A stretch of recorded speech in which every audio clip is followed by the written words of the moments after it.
Hello there, divining beauties. I am so happy to be with you today. I'm looking out the window at a beautiful snowy morning. We've had, I don't know, maybe 3 inches of snow. Just lovely, beautiful, bright, now that the blue sky has come. I'm wanting to share with you today this challenge that we have to live in our ignited place, our sense of aliveness, our sense of vitality and imagination, and just how hard it is to live in that place, knowing, remembering who we are, remembering the light that we are, remembering the power that we have to affect the world from our enthusiasm, but deeply from our sense of purpose and power, really. What that brings, the feminine, this aliveness that we have coming from our heart, coming from what it is to be deeply connected. How hard it is to live in that place and remember that place when we live in a culture that annihilates that wisdom, that does not value that really overemphasizes things that sort of deplete that sense of ourselves. You know, I had a visit from a dear friend of mine. I met her 15 years ago, maybe. She is so beautiful, so alight, so alive in her energy. And I remember her that way. And she's been through the end of a marriage that was difficult, and then another partner for 3 or 4 years who did not see her in her light. Either of them, she's worked hard to bring her wisdom, her teachings to the world, but it's been hard because she hasn't had reflected back to her that beauty. She's forgotten, really, and it's a struggle for her to bring her light again. So after her visit here, I was really sad because this is so common. This is so often what happens to us, that we get depleted. We either get depleted from partners who don't see us, from people that we live with or share our lives with in work or family who don't see us. And also depleted from overwork, over struggle, just what it is to be in this world these days. So I was so sad from watching what's happened to this dear friend of mine, that I am beginning to put together the teachings I've done with my private clients over the last 10 years into a program that I'll be offering in the new year. I'll share more of that upcoming. I'm in the creation process right now, but bringing together, I think, 3 of the most important tools to keep this feminine aliveness here. The world needs us so badly. It is so difficult to live that light, to live in the joy, to remember it. But really the feminine brings that. When we are alive in that place, we bring that, and the world needs it so badly. So I'd like to share right now 3 tools. These are, as I begin to create this online program, these are the 3 that I know I'll be working with. So first is allowing ourselves to open to our senses, to begin to acknowledge, hey Bunny, good to see you, to begin to acknowledge what it is that we love in our lives, what it is that brings us joy, what it is in our sense experience that we can receive. The feminine is all about receptivity. It's all about receiving. And we tend to put out, that's the masculine energy, we put out really well. From using that term the way we can remember it from our younger days, but also this sense of putting out to the world in work and energy and effort. We're all about doing that, but we do not know how, as the feminine, to receive.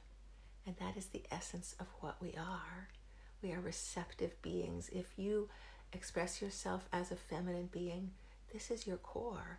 This is what ignites and helps to revive us when we're in such a masculine world. So by receiving, I mean receiving what's beautiful around you, what you love to taste, sense, touch, smell, hear, feel, those things, receiving those. So looking out the window right now, I'm looking at this bright sunshine reflected off of snow with the blue sky, and then sort of the architecture of the trees in darkness against the bright. It is absolutely gorgeous, but I could not even notice that if I were in the head of, oh God, I gotta shovel out my car to get to where I need to go in time and I'm late. If we're in that head, there's just no way we enjoy that. And if we're missing that, we're missing what brings us this vibrancy and aliveness. So right now, wherever you are, just notice what's around you. I'm in my guest room right now. I have these cute little lights that hang on the banister. They're darling. They're different colors. I haven't even thought about them in months, but they're beautiful. So I'm just taking that in. I'm taking the snow in, the birds hopping from branch to branch on the snow-covered limbs outside. So take in whatever it is you see. It could be the orange in a bowl. It could be the smell of your coffee. It could be the sound of even just sounds of your refrigerator. It's not like a beautiful thing, but if you allow it to be sort of an orchestra or a symphony in your background, just allow that to bring into yourself. That's step number 1. Step number 2, feel into your heart. Notice the places where you've boundaried yourself, where you've protected yourself. Hey, Susan. Watch for those things, the ways that you've kept yourself from really allowing yourself to receive out of protection, out of hurt, out of past pain. Much of my work is helping us drop that, helping us see what's there to protect us, which did protect us effectively as children. It was a source of what kept us from more pain. But there's so much that we don't need to hold on to anymore. So much that really can be dropped. That's a practice. But the first practice is just to feel into your heart. So in this moment, put your hand on your heart and just breathe there. Allow yourself to feel that space. And then, this is a classic Qigong practice that I always advise. Allow yourself to smile. Even if it's just pulling the sides of your mouth up in a smile and breathing into your heart. It's very simple. This is a practice, but it's an essential practice in the Taoist work that I use. It's also truly essential in science. We know that all you have to do is laugh, even if you're forcing a laugh for 5 minutes or 5 seconds. It changes your biochemical nature. So raising the sides of your lips, breathing into your heart, 2 of the very beginning steps. And then the third is to look at what you're thinking. I was just reading in one of my guides. Oh, I can't remember the book right now. But she was saying that how essential it is for women to find their own beauty. You know, unless we have somebody mirroring it back to us, it can be difficult because we have the stories in our head fed by ads, fed by the culture, that there's something wrong with us. There is just no benefit to that thinking. It doesn't motivate us to do a diet better. It doesn't do anything at all but take us down. So watch your thinking. Watch what you choose to think. You have a choice in every matter, especially around what you think. There are other things we don't have choices about, circumstances and things that happen to us, but we have choice about what you'll think. So step away. Every time you feel a negative thought coming in about you, or frankly about anybody else, but especially about you, begin to notice and then make a choice. To look in the mirror and to wink and say, hey.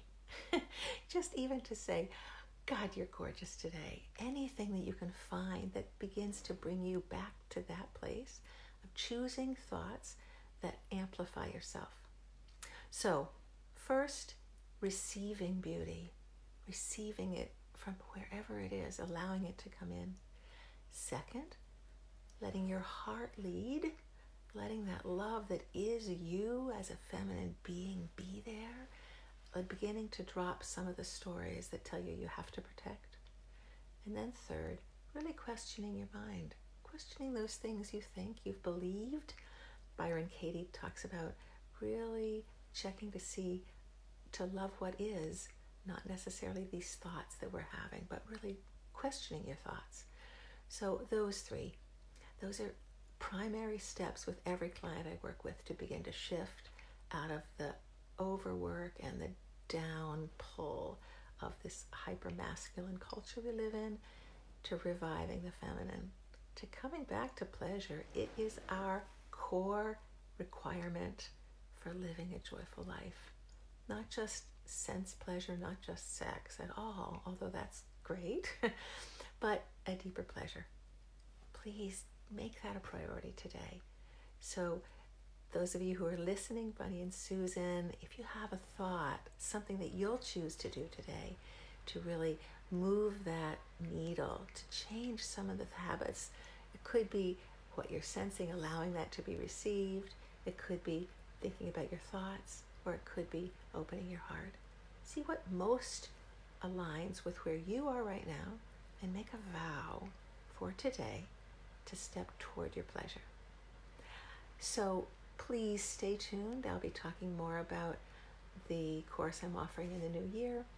I think I'll be probably doing the webinar on the 1st. It just seems like it's important to speak about what the new year will be and what we want to stand for our lives and move forward for in this beautiful year.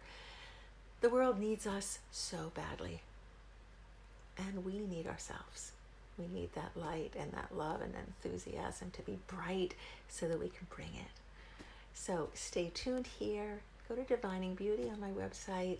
You can, by signing up there are a few just tips I can send immediately that will help to bring that feminine light more alive in your life. It's so great to be here with you. Thanks a lot for leaving comments below. Let me know if there's something particular you'd like me more to speak about. So I'll be here again next Wednesday. Thank you for being here. Bye-bye.